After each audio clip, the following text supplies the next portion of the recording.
Good afternoon.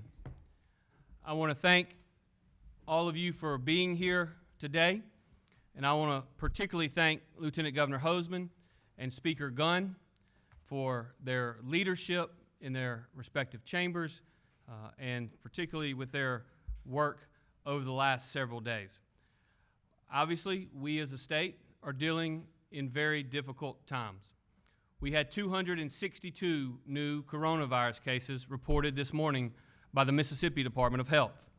Sadly, we had 22 new deaths. 9 of those deaths, for the record, were actually from previous vital records reports, and I think it is clear, though, that the number of deaths continue to rise in our state. We must continue to be vigilant.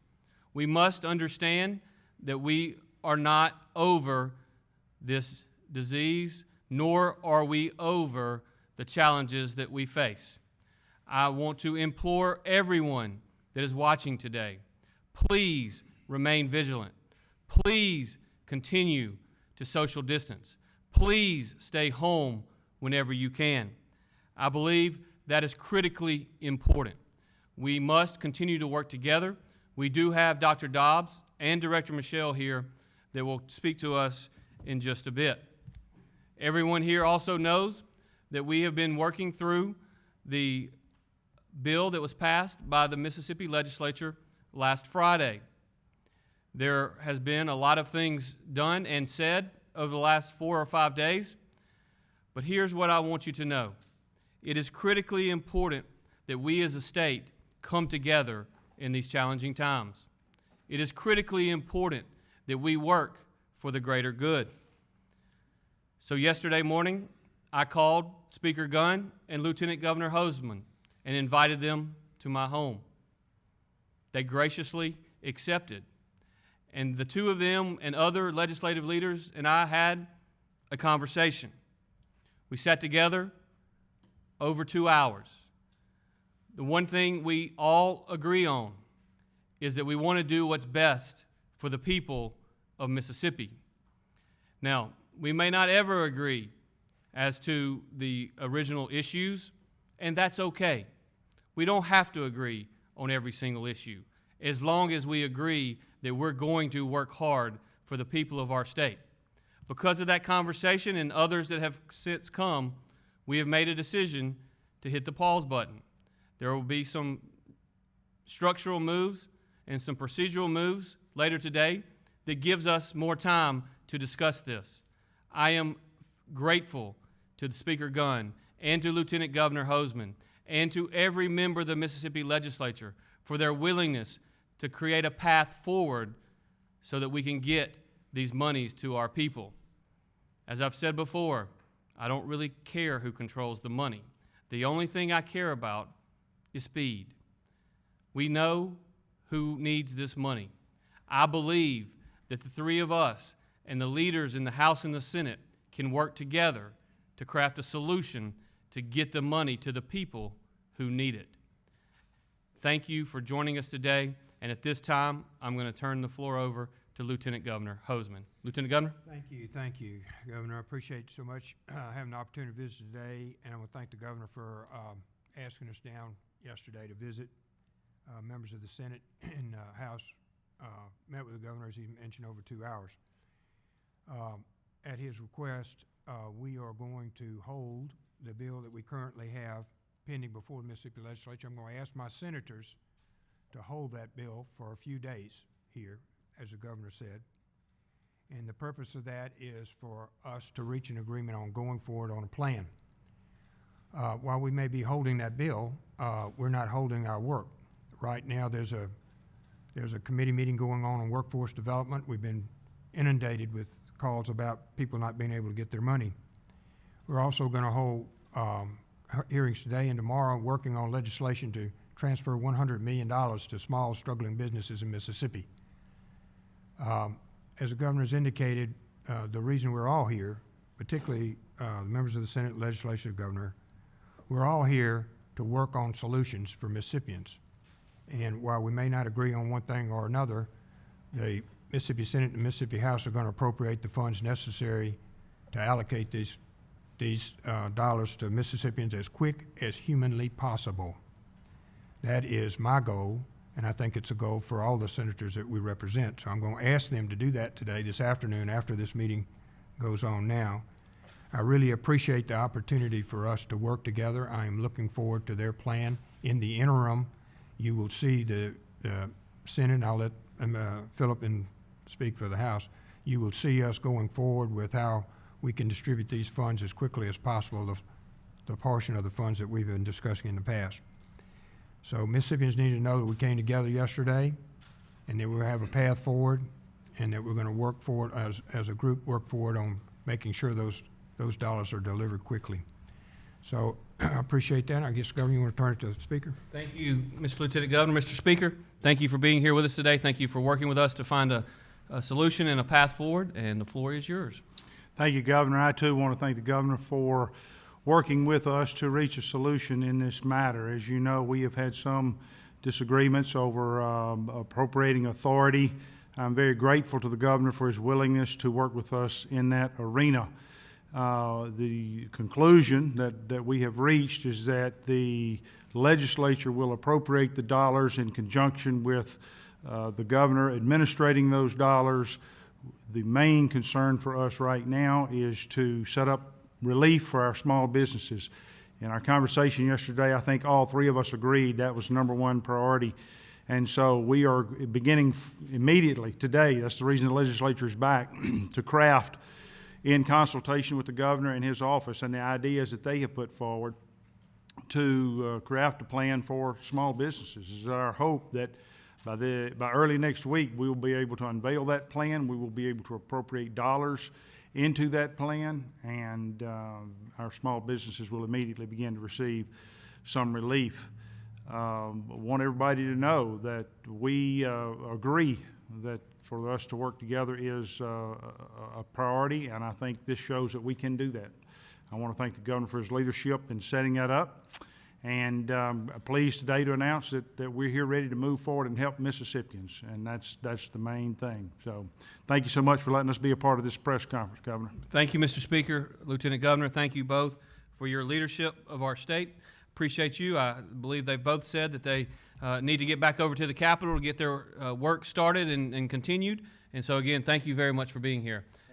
And at this time, I would ask Dr. Dobbs and Director Michelle. Thank you, Mr. Speaker. Thank you, Lieutenant Governor.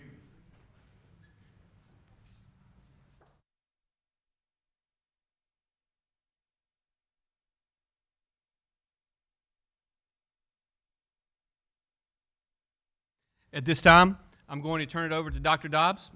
Good to have you back. Oh, thank you. Dr. Byers did great in your stead yesterday, but we're glad to have you back. I'm glad to be back. Had a great road trip. Learned a lot, and hopefully it's going to help a lot. So, with a quick update and then some other more detailed information we'll be sharing with you all. Again, 260 new cases and unfortunately 22 new reported deaths, 9 of which were abstracted from previous death certificates. We're continuing to see significant case activity with some specific foci of activity in different counties. And so one of the things that we're going to start posting today is going to be recent activity by county with a per capita rate for the previous 2 weeks so that we can see where things are most active, where things are looking good, and where things deserve additional attention. And so if we go into the list of counties, we're going to have 2 different metrics we're going to use. We're going to use the total number of new cases in the past 2 weeks. And we're also going to look at the per capita case rate over the previous 2 weeks that we can monitor over time. And if we look at the counties that have the most cases, not surprisingly, Hinds has the largest number of cases, but that's going to be population-based, followed by Scott, Lauderdale, Madison, Neshoba, Leake, Forest, Holmes, Atala, Jones, Carroll, and Copiah. And that's our sort of top 12 for numbers, and out of those top 12, that accounts for 51% of all the new cases that have occurred in Mississippi. So clearly we have areas with excess activity. But sort of the bright side, sort of the flip of the coin on that one, is we have 17 counties in Mississippi that in the past 2 weeks have reported less than 5 cases. So we have a lot of variability, and it speaks to where we need to work. But then if we flip over and talk about the locations that are having the most cases per capita, it's going to look a little bit differently. Over the past 2 weeks, we see it ranking from number 1 down to Carroll, Scott, Holmes, Noxubee, Leake, Atala, Neshoba, Montgomery, Kemper, Newton, Jasper. One more, and Jefferson. Oh, yeah, Copiah and Jefferson. And so these are areas where we're going to put additional resources to make sure that we can try to extinguish the excess cases, and there's a lot of dynamics going on in these different areas. So look for that to be available on our website later today. As we go forward into opening more activities, we also want to discuss a little bit about doing so safely. We understand it's time for people to get back to work a little bit more and have access. I did go by my favorite coffee shop and buy a quiche to go from the counter, which was very nice. But we need to do so safely. They had a screening protocol up front. Everyone had masks on. Everyone was excited to see me, which was fun. And we also observed that they had done all the things that were necessary for cleaning and separate personal space. So going forward, it's going to be very important for everybody to be careful, and just want to reiterate the importance of the social distancing, the spacing even when we're out and about, and wearing the masks all the time when we're out in public. And then also hand hygiene, obviously, is most important.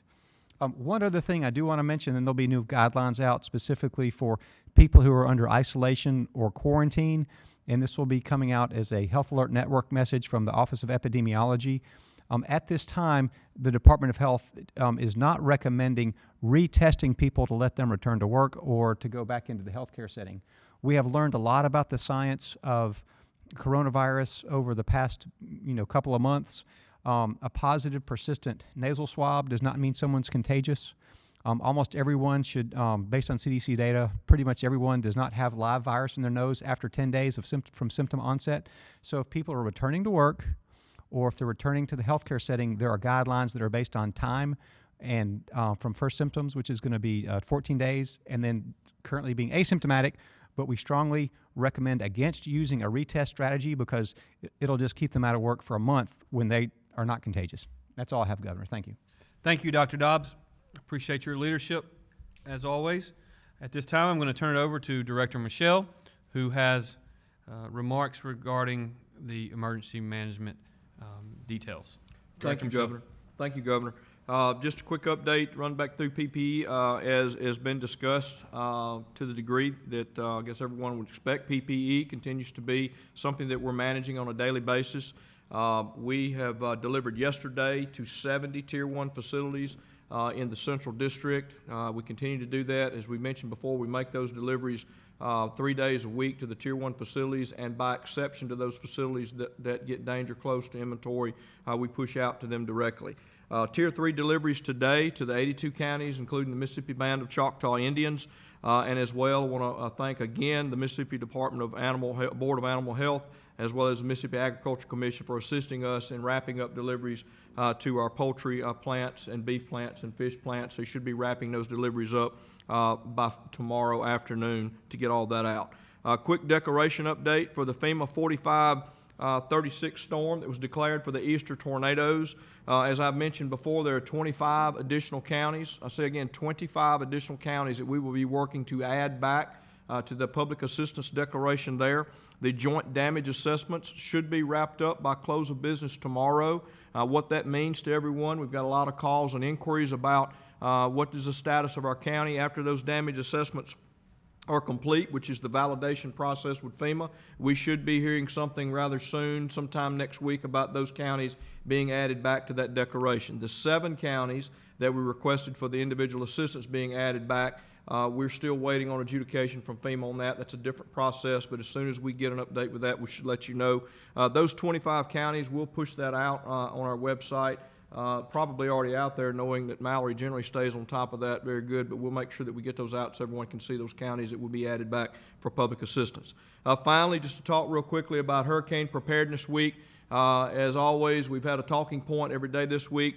This week, we want to remind everyone to strengthen your home. And by strengthening your home, meaning making preparations around your home in the event that we do see hurricanes, trimming limbs, getting rid of any trees that could be wind hazards that would cause damage to your home, reinforcing your windows. There's hurricane-proof covering you can put on your windows, and things such as that. It is not too early to be planning. We've been talking to you that we may be looking at an early arrival of hurricane season this year based on the conditions that we're seeing. We are watching a system that's developing in the very southern portion of the Gulf of Mexico. Do not expect it to be a hurricane, but we are seeing disturbed weather activity already this year. So just maintain and watch your updates there. And then finally, hurricane preparedness guides have been completed this year. This year, not only will this be available in English, but this will also be translated into Spanish, and then we're also working on a Braille copy for the blind. These will be available electronic copy online, and then the hard copies will be available for distribution through your local emergency management offices, and those addresses can be found on our website at www.msema.org, and all of those locations and addresses are listed there. Governor, that completes my update, sir. Thank you, Director Michelle. I, again, want to thank you and your team at the Mississippi Emergency Management Agency, the Department of Health, Emergency Management Agency, and every department in state government is working tirelessly to make sure that we do everything in our power to get the resources to the places where they are needed most. Thank you for your leadership, and at this time, I'll be happy to answer questions. Cordian. You mentioned and reiterated your position that you didn't care who had control of that money. It was about the swiftness of getting it out. But the other day you read the message from the Treasury. Can you tell me a little bit more about what this is going to look like, just kind of in layman's terms, if you will, for folks? Absolutely. And we're working out the final details, and it's going to be a process. And my desire is to get money to people as fast as we possibly can. The reality is that at this point, given where we find ourselves, this is, in my opinion, the best way to get money to people as quickly as possible. Obviously, when the legislative branch and the executive branch disagree, the judicial branch makes a decision. That could take months. That is not what is in the best interest of my people. That is not what is in the best interest at this time, in my opinion, for the people who need money. In our conversations, it became evident to all of us that, generally speaking, we know who needs this money. The leadership agreed with us as to who needs the money. And so we're going to navigate our way through that process. Again, we're hopeful that we can get bills agreed to by the leadership in the House and the Senate, the governor's office, etc. But the actual control of the money is not important. What is important is that we get it to the people who need it, and we do it in a way that ensures that the Department of Treasury is satisfied so that we do not have clawbacks on the back end.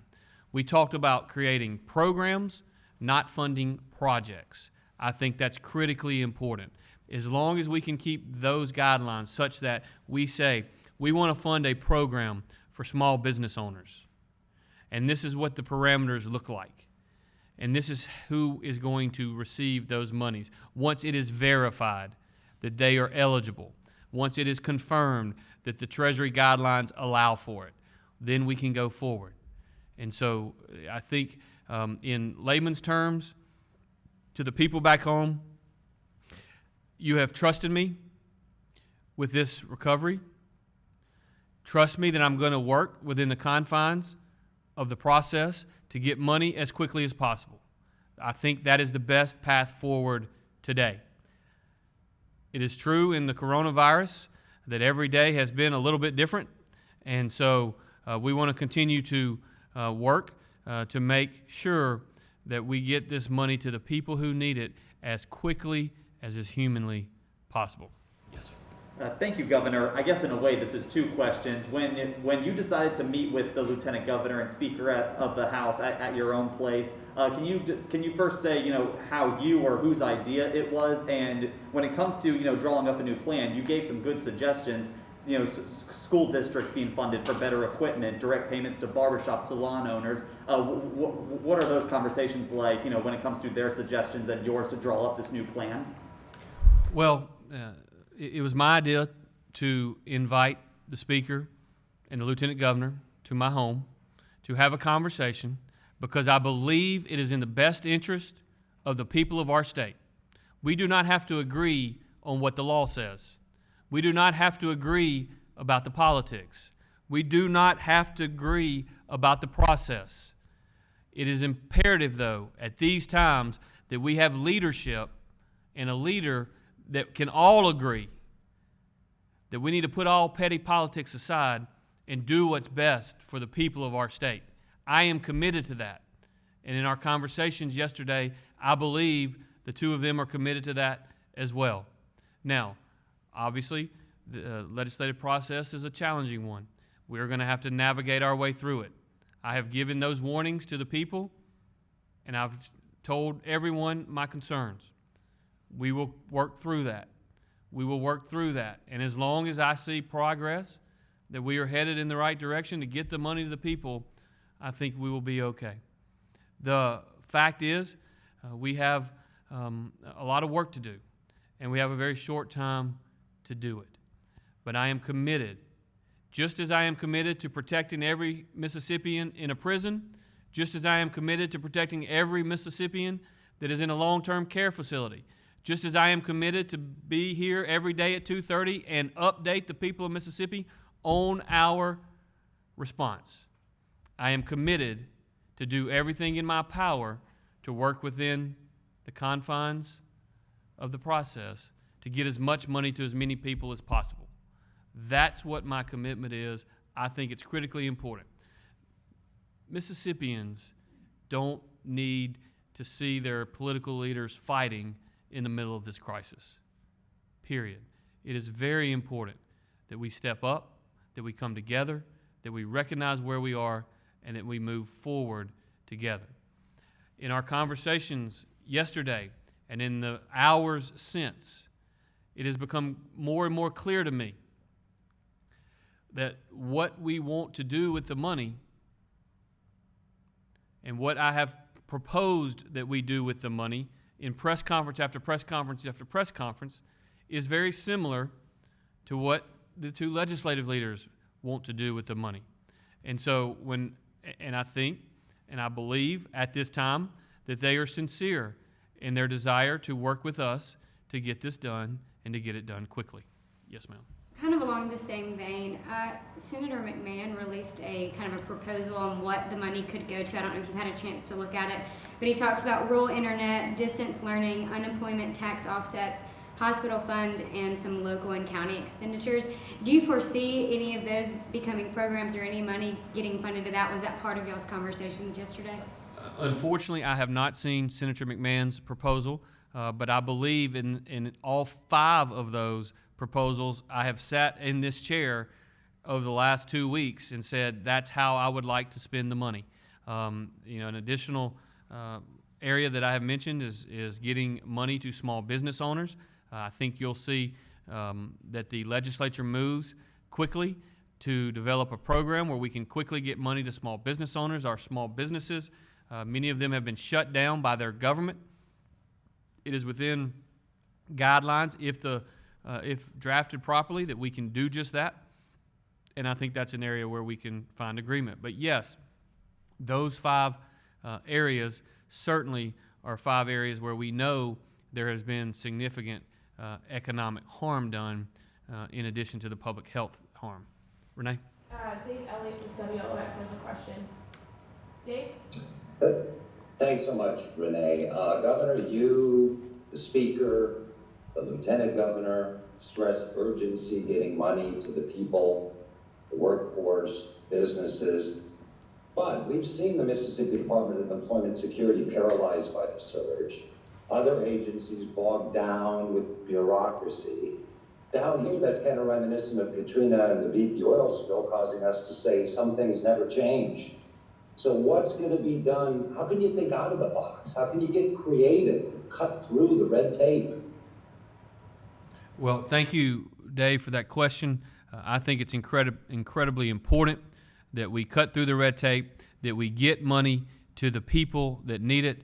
Both of the legislative leaders have assured me that that is their desire as well. That is their goal. They are here today. As you know, they had originally planned to come back on May the 18th. They made the decision to come back early, and I am proud of them for doing that. I am proud of every single legislator for being here. I am hopeful that we get together, resolve any differences that remain, and start getting money out to the people who so desperately need it. Bobby? The third-party administrator, would that still be needed? That's one of the details that we're going to work through. I believe very strongly that we have to ensure that any monies that are spent are protected on the front end and pre-cleared such that the Department of Treasury, Office of Inspector General, does not come back and ask Mississippi to repay large amounts of money because the monies were expended in such a way that did not meet guidelines. We have not awarded the contract. I have agreed with the leadership to have conversations going forward with respect to that. But keep in mind, if we decided, and I am in support of this, if we decided to send direct payments to our barber shops, to our salon owners, to our employees at barbershops and employees at salon owners, that would be somewhere in the neighborhood of 60,000 checks. We have to have a mechanism in place to ensure that everyone who receives one of those checks is actually eligible for it. We have to have a mechanism in place to ensure that those checks can actually be cut. Over the last 8 years, I've worked closely with Speaker Gunn.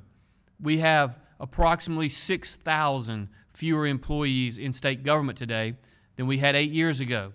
It's almost 20% fewer employees, which is a good thing. We've made sure that we only have employees in state government that are needed so that we run a lean operation, so that we free up money in our budgets for public education, so that we free up monies in our budget for public safety, so that we free up monies in our budget for the other vital services the state government provides. But because we've reduced our overall workforce by 6,000, we do not have 300 or 400 or 500 extra people sitting around that can just go and actually administer the various programs that are agreed to by myself and the legislature. And so the administration of these funds doesn't just happen. It takes people and effort, and we're going to be committed to work with the leadership to find a solution to that question. Renee. Hunter Dawkins with the Gazebo Gazette asked Good. a question. Thank you, Governor. This question is actually for Director Michelle, but Governor, you can chime in if you'd like. Thank you. Due to the recent, here on the Gulf Coast, we've had a recent, pretty much a plethora of wildfires the past 2 weeks. Is there any intent of a potential statewide burn ban or anything as such? And like I said, Governor, you can chime in if you'd like. Well, first of all, as I understand it, unfortunately, some of those fires down there were related to arson, which again does not negate the need to putting in a burn ban. And obviously, that is a decision that the state forester would make. So I would have to, I'm not aware of any discussions that's been had with the Mississippi Forestry Commission on that. I know we've talked about it at MEMA today just as a matter of discussion, but I don't have anything to add with regard of a burn ban in place. I don't remember the exact date because the days are running together a bit, but some 3 or 4 weeks ago, I actually signed an executive order for there to be a statewide burn ban. I gave the authority to the state forester to remove that burn ban if and when he believed it was no longer necessary. I signed the EO at his request. Obviously, I have a lot of experience in state government, but none determining when or if we should have a burn ban. State forester asked me to institute one. I did what he requested, gave him the authority to take it off at his when he believed it was safe to do so. He chose to do that sometime later. And so if and when the forester comes back to me and says that, that we need to reinstitute that, we will certainly take that guidance and deal with it at that time. Renee? Dave Elliott has another question. Dave? Governor, you know, we know that hair salons, barbershops continue to be a topic of conversation, and you talked a little bit about it already today. I have an email from a well-known salon owner down here. I'll paraphrase it. My frustration is compounded by the phenomenon that the governor has continued to allow the beauty supply stores to remain open because they are retail, selling professional hair color to stylists who are then sneaking around directly to find the order, making house calls, and it's just driving up the numbers of the disease. It's a tightly regulated industry. So what science are you and Dr. Dobbs using to keep the salons and barbershops on lockdown? Well, let me first say that if the highly regulated industry has individual players that are not complying, we need to know about that such that we can get it to the proper regulatory body. I will tell you that the barbershops and the salons are one area that we have had a lot of conversations about over a number of weeks. I know they are hurting. I have many friends that are in the industry. I have actually received a text message on my personal cell phone this morning from one of them, and they are desperate. And I feel for them. And I'm going to do everything in my power as we move into the next phase of reopening our economy to try to find a way for them to safely get back to work. It's not going to be business as usual. It is going to include everyone wearing a mask, both the workers and those who are in the facility. There's going to be guidelines. There's going to be requirements by the regulatory agencies that they monitor and they ensure that their members are meeting those guidelines. It's the reason that I believe that we should send money to them as quickly as we possibly can, because no industry has been shut down specifically longer than they have. The science, and I certainly would allow Dr. Dobbs to talk about our past decisions, but it is very clear and evident in talking to Dr. Burks that this was one area where when Georgia reopened a week or so ago, this was one area where when the administration disagreed with that decision, that they were very concerned about that particular area. I will tell you that it seems very clear to me as we move forward and as we learn more and more about the virus that most of the transmission actually occurs in very close interpersonal contact, and in many instances that close interpersonal contact actually occurs in one's own home. So in looking at the decisions that we've made, for instance, today we've had additional openings on this Thursday morning with respect to outside gatherings, for instance, where we are allowing more people to gather outdoors. That's because there's less and less evidence that transmission is significant. You still have transmission outdoors, particularly when individuals stay in very close quarters. But if kids are socially distanced and are 6 to 8 or 12 feet apart, or the example that I like to use, if you have someone on the pitcher's mound and someone in center field, the likelihood they're going to give one or the other the virus is very, very, very slim. But we are looking to provide additional guidance, Dave. It is something we are aware of, and we're doing everything we can to move forward. So, yes. Thank you, Governor. This question is actually for Dr. Dobbs, if I may. Sir, I apologize for making you repeat yourself a little bit, but can you rename those 12 counties again that are apparently the new hotspots accounting for cases? And that new data, what does it show about what we know with the virus and how you're going forward to try to, to treat the state and prepare people, in different areas? Yeah, well, there's a couple of different metrics that we're using. One of them is going to be like the per capita, right? Because Hines is going to have a lot more because they have more people. So if we look at that one, and it'll be on our website again soon, but the top 12 counties by number are going to be Hines, Scott, Lauderdale, Madison, Neshoba, Leak, Forest, Holmes, Atala, Jones, Carroll, and Copiah. Those are going to be the top 12 as far as number of cases. And some of those counties are pretty small counties, and so that tells you something. And then if we go back and look at the per capita top numbers, we're looking at Carroll, Scott, Holmes, Noxubee, Leak, Atala, Neshoba, Montgomery, Kemper, Newton, Jasper, and Copiah. Yeah, that's right. And so what it means is that this is where the disease is, right? So the disease burden on the coast has really decreased quite remarkably, and you can go and look once we have it posted what the differences are. Or maybe in North Mississippi where some of the areas look pretty good. So it certainly makes sense to devote resources and maybe some other interventions in those areas that we can slow it down instead of it doesn't have to be a statewide thing if there are certain locations that need a lot more attention. I would just point out in listening to those top 12 counties, it surprises no one that Hines is near the top because Hines is the most populated county in the state.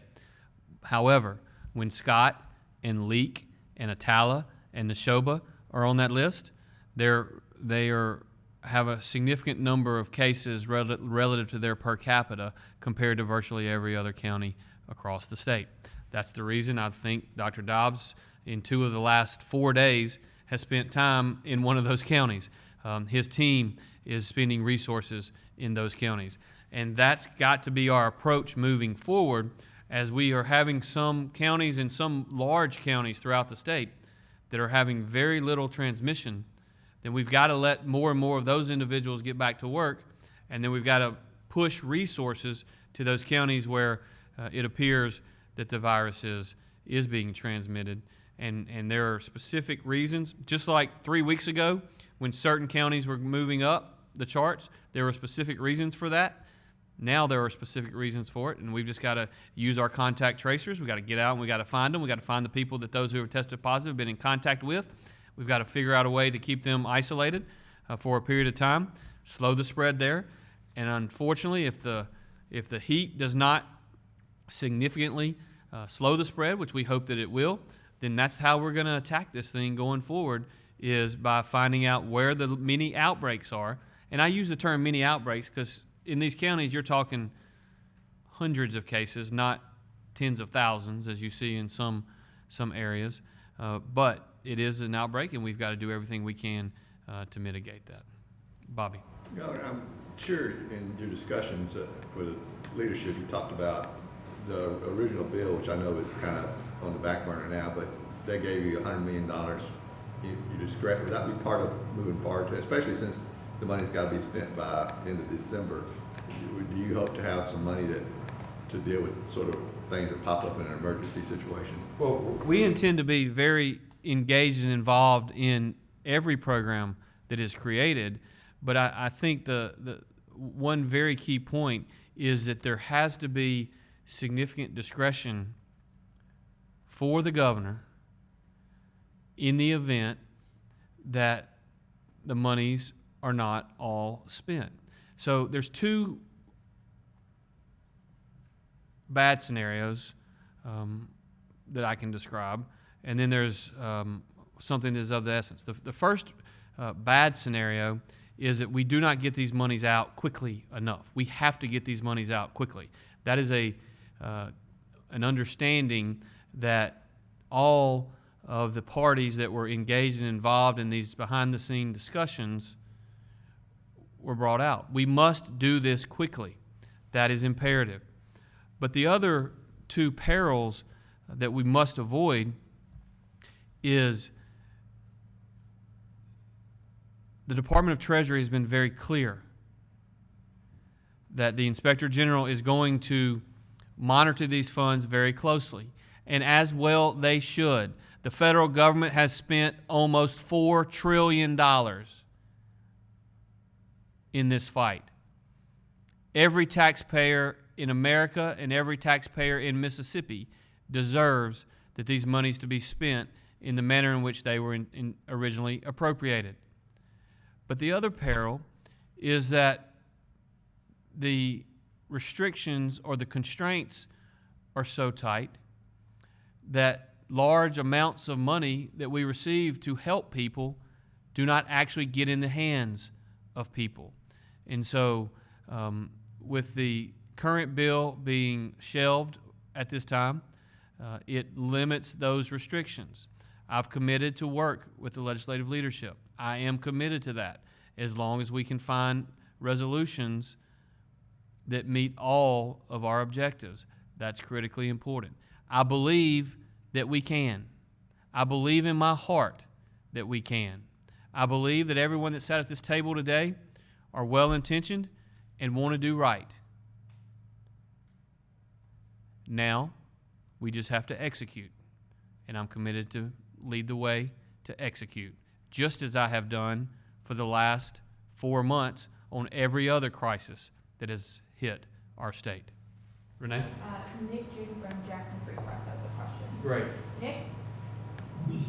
Hi, Governor, you expressed fear this week that the legislature will not be able to appropriate this money quickly enough for the people who need it, accurately enough to avoid repaying the Treasury, and transparently enough to avoid the special interests of individual lawmakers. What in your conversations with Lieutenant Governor Hosemann and Speaker Gunn gave you confidence in each of those points now that the legislature will be in control of appropriations?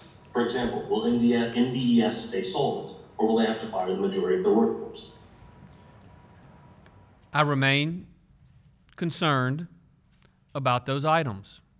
That is critically important. I was also convinced by our legislative leaders that they understand those concerns and that they are committed to address the issues quickly, promptly, and within the guidance of the U.S. Department of Treasury.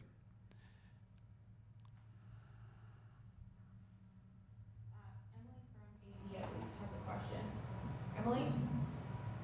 Governor, I think you've addressed this in a previous news conference, but I wanted to touch on it again. The White House had issued some guidelines for states on reopening the economy. Could you talk specifically about which points of those guidelines you're following as you look at reopening parts of Mississippi's economy on sort of a rolling basis? Sure. We are monitoring and reviewing all of those points. I will tell you that the attempt to say that any state needs 14 consecutive days of lower transmission rates does not apply in Mississippi. The reason it doesn't apply in Mississippi is because we never had the sort of tremendous peak that you saw in New York and New Jersey and in Louisiana and in Washington State, because under those guidelines, it almost assumes that you're going to have a huge peak, you're going to turn the corner, and then you're going to decline rather rapidly. The reality is that if you manage the response in the manner in which these two gentlemen to my left and right have managed it, in such a way that you ensure that the number of hospitalization rate, that the number of hospital beds available, that the number of ICU beds available, that the number of ventilators that are available are never compromised. In other words, you actually accomplish the phrase that we talked about 3 or 4 weeks ago repeatedly, which was flattening the curve. For some unknown reason, no one nationally wants to talk about flattening the curve anymore. You know, there was a few weeks there where the only thing we wanted to talk about was ventilators. And that's because a governor from one state said that he was going to run out. And then we spent a number of weeks talking about flattening the curve nationally. And then all of a sudden it became a talking point nationally that testing was all that mattered. Testing, testing, testing. And now we're moving on to some other item. The reality is Mississippi's strategy, due in large part to the fact that we had a plan in place before this occurred, we were very aggressive on testing from day one. We were very aggressive in building our staffs to contact trace on day one. We continued to add staff throughout the first several weeks, and we continue to add staff today at the Mississippi Department of Health. What that has done is it has slowed the spread of the virus. We have flattened the curve. We flattened it at a level that was never allowed our healthcare system to become in peril. They said at our peak we would need 1,100 ventilators.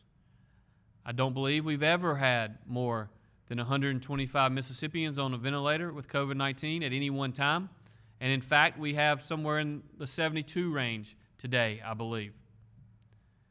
So we have a very different curve, and therefore I would argue a very different model than other states like New York and New Jersey, Louisiana, Washington State, etc. Courtney. You said earlier this week and at the end of last week that you would do all that you could to fight for making sure that this CARES Act money gets to where it needs to be. For people who are watching at home and maybe say, hold on, is the governor backing down to the legislative leadership? You've more or less summarized this already, but just kind of what would you say to them if they say, well, is he backing down? What I would say is this. In the coronavirus fight, things change every single day. Things change every single hour. What I would say to the people back home is, given where we find ourselves today, Thursday, I have made a determination that the best way at this time to get money to the people who need it is to make the decision that I've made yesterday to reach out to the Lieutenant Governor and the Speaker and find a solution. Let me be clear. That is the best path forward for Mississippi today. If that changes, so be it. But I am convinced that the best path forward today is to work with the leadership in the legislature to find solutions for our people. Do I have concerns? Of course I do. Do I have concerns about the virus spreading in Scott County? Of course I do. Are these easy decisions? No, ma'am, they are not. But I'm convinced that the best decision to make on today, Thursday, May the 7th, was actually made yesterday in that meeting at my home. I believe that, and I'm going to work with them as closely as I possibly can to get monies to the people of our state who need it. Thank you, Governor. This is actually another question for Dr. Dobbs, if I may, sir. We heard that you and your department were going out to these new, some would call them hotspots around Scott, Lee County, talking to, I guess, the city officials, county officials. Can you describe what those conversations were like, what you're learning out there? Is the virus spreading at home then going into workplaces like poultry plants, or is it vice versa? I'd just like an update on that if you could. Yeah, no, we've had some fantastic meetings with folks from Scott County, both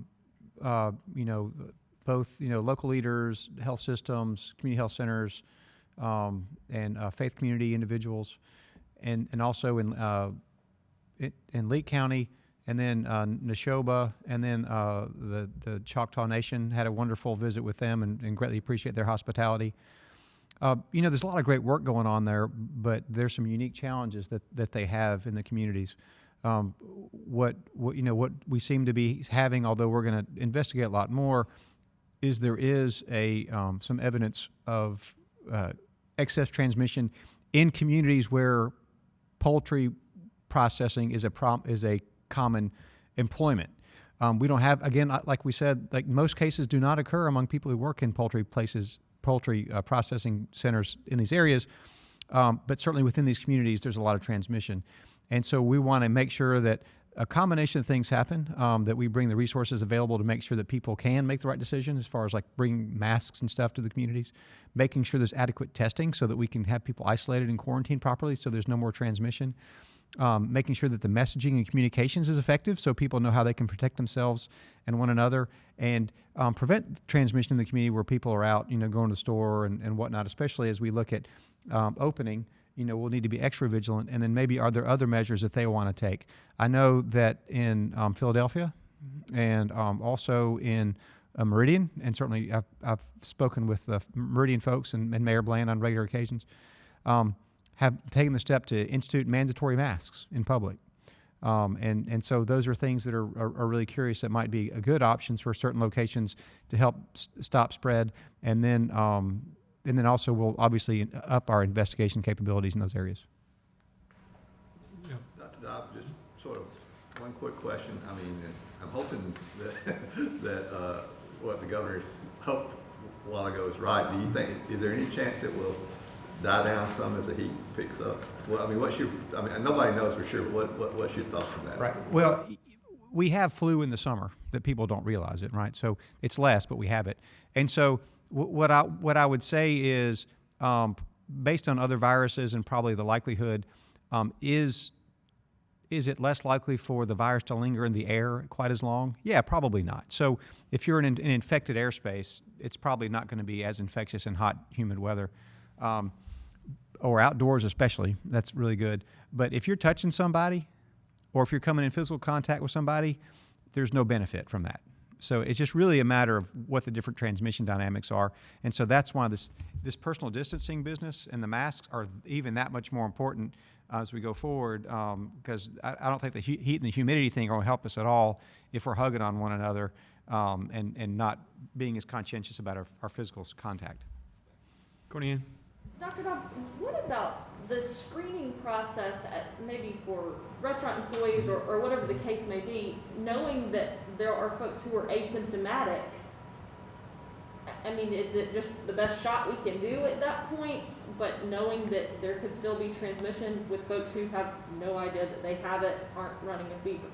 So several things about this, because everything's risk reduction. You can't risk eliminate, unfortunately. So there's multiple steps along it, right? So the first step is going to be, making sure people are sick, don't come in. That's one level, right? Making sure everybody's wearing a mask so that they don't contaminate even if they are. And then doing social distancing, because even if you're around, if you walk past somebody with COVID, if you're just walking past them and they're wearing a mask, or if you're around them for a period of time, checking out, say as a cashier, the chances of you catching it are extremely low. And so all of this is just risk mitigation. And if we pull this off right, we're going to be able to actually have more tolerable day-to-day lives. But it's just really important for everybody to do their part, follow the rules. I think these are pretty minimal things that people have to do for the gains that we get going forward. Renee? Anita Lee with Sun Herald has a question. Right. Anita? Yes, Governor, I wanted to see if you would please elaborate on wanting to make sure this money gets into the right hands, what your fear is that can happen to it, and the businesses you think it should be going to. Thank you for the question. And what I would tell you is this. If I believed that a further fight was the right approach to get money to people quicker, then I would take that approach. But we had great conversations yesterday with the legislative leadership, and I believe that what they want to do with this money is what I want to do with this money, and that is to get it to the people of our state quickly. I think I've proven that when I believe it's in the best interest of the people of our state, I will be willing to fight. But in this business, you also have to have trust. They've assured me that they want what I want, which is to get this money to those people that need it. When you think about the businesses, I'm thinking about small business owners, many of whom didn't even have the means by which to apply for the PPP program that was also incidentally in the CARES Act. These are small businesses that were shut down by their government, not because they did something wrong, just for public health reasons. And again, we can come together a year from now, 2 years from now, and say, well, that Tate Reeves made bad decisions. And that's okay.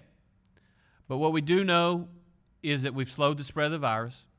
We've made the right decisions for the people of our state. And I believe that this decision to work with the legislature is just another in a series of challenging decisions made that I truly believe is the right decision and is in the best interest of our state. Thank you, Governor. Obviously, we've seen it throughout this pandemic, this virus can affect anybody, and unfortunately, we've seen a lot of leaders and their families get caught into it. I was just wondering if you could give an update, one, how you're feeling, and we see you as the governor. There's 4 important people in the governor's mansion who see you as dad or a husband, head of the household. Just how's the first lady and your daughters feeling? Have you all been tested? What you're going through? Well, thank you for that question. We have not been tested. But none of us have had any diagnosis or any symptoms or anything along those lines. For the most part, for the last nearly 60 days, we haven't left 1 square block of downtown Jackson. There's a few exceptions to that. Now, I never envisioned in my entire life that I'd spend 8 or 9 or 10 straight weeks on 1 square block in downtown Jackson. Admittedly, if you're going to do that, the one we're on is the right one to be on. But look, the reality is that they're doing great. They're working. The kids are distance learning. They're in a lot of ways. I think that they are actually more efficient in the learning process than they would be at school because they're cutting up with their friends or they're going to. My kids like to go to school on the days that they have basketball practice and soccer practice a lot more than they do want to go to school on the days that they have advanced English or advanced biology or whatever they're taking. So, but they're doing great. I mean, look, it's been hard on them. When you move, and you do so, and you don't get to see your friends for a number of weeks. That's hard on a 15-year-old and a 13-year-old and an 8-year-old. But they've done really, really good, and I'm proud of them. Ely is doing great. She's fortunate. She hasn't had the virus. I've been working pretty much 7 days a week, so she hadn't had to deal with me too much. So that keeps her in a good mood. And so thank you for asking, but they're hanging in there just good. They ever ask, can friends come over? They keep bugging you about that at all? Look, I will tell you, there are a lot of people who are watching this today who have critiqued every decision I've made. I can assure you, when they couldn't go shoot basketball with their friends or couldn't go play soccer with their friends, there was no one critiquing my decisions more than they were. And when I saw them, they let me have an earful, I can assure you. Renee? Nick from Jackson Free Press has another question. Nick? Hi, Governor, can you describe your conversation with the Lieutenant Governor and the Speaker as it relates to the third-party administrator? Do they agree with the need for an external party, or do they believe that the legislature or the auditor's office are capable of overseeing the appropriations? Well, what I would tell you is that we're continuing to have conversations around that point. The reality is that the auditor, and I believe he said this publicly, the auditor must maintain his independence to audit these funds on the back end. You can't use that particular agency to run money through. And so while we have an auditor who is doing a good job, working hard, certainly nothing personal, I can't tell you how many times over the last 16 years I've reached out to the Department of Audit, particularly when I was running executive agencies, and said, hey, I'm thinking about doing this. Can I do it? And the response has always been, I can't answer that question because if I give you an answer on the front end, that doesn't allow me to remain independent and audit these funds on the back end. And so what I will tell you is the legislative leadership recognizes and realizes the importance of the governor's office administering these funds. And we have made tremendous progress with respect to that. The next question then becomes exactly in what manner do we go about doing that? This is going to be hard, okay? I want to be clear. with everyone in this state. Administering this much money on this many programs and doing it in a way to ensure that the Department of Treasury, OIG, does not come back on Mississippi is going to be hard. It's going to be very, very hard. This is not simple. I know it seems simple, but it's not. The administration of funds is challenging when you're talking about this many different programs and hopefully this many different recipients of people who need it. Let's just talk, for instance, about cities. I believe that cities should get repaid for their expenses associated with COVID-19. As the law currently exists, the only way that is possible is if we utilize CARES Act funds. We have over 400 cities, towns, etc. in our state. That means there are 400 applications that must be filled out. That means that somebody has to review those applications and ensure that the expenses that we are paying for are in fact eligible expenses. If we don't do that on the front end, then what's ultimately going to be determined by the OIG, they're going to come on the back end and do it. Now, we have a system in place at MEMA because they understand how this works, where they work with their emergency coordinators from around the state. Every emergency coordinator understands what's eligible under the Stafford Act because the Stafford Act was passed 100 years ago, and it's been the same for the most part. And so we know how to adhere to the guidelines of that federal act. The CARES Act was passed a few weeks ago. Treasury has changed the guidance on that particular act 3 times in the last several weeks. And my guess is that they're going to change it many more times over the next 7 months. That is why flexibility is critical. That is why pre-auditing the funds is critical. And so, are there different ways to skin that cat? I am sure that there is. And we're willing to listen. And we're willing to determine a way forward where everyone is happy, everyone is pleased. But we cannot allow these conversations to slow down the process of getting the money to the people who so desperately need it. Renee? Dave from WLOX has another question, I believe. Dave? Well, I hope you can hear me because I lowered my hand. You hear me, Governor? I can hear you, Dave. Okay, good. Let's go then. Senate Gaming, I know everybody's ready to get back to the station. Senate Gaming Committee meeting at this moment. Individual casino properties have devised plans. The Hospitality Gaming Association, in conjunction with the Gaming Commission, they've all given you their report. Are you satisfied that if the numbers stabilize, hopefully decline, the industry can move forward under the guidelines you've seen? And how would you characterize your sense of urgency to get gaming going? Thank you, Dave. I appreciate that. I think the industry is extremely important to our state, not only because of the operators themselves, but also because of the thousands and thousands and thousands of Mississippians that are employed by the industry. I do believe that I just saw today, in fact, I believe that the Nevada Gaming Commission came out with potential guidelines as well. So now we have the industry here in our state. We've got the Gaming Commission in our state. And then we now have the Nevada Commission. We're beginning to develop guidelines that I feel we are moving in the right direction, that we can do so in a safe, responsible way.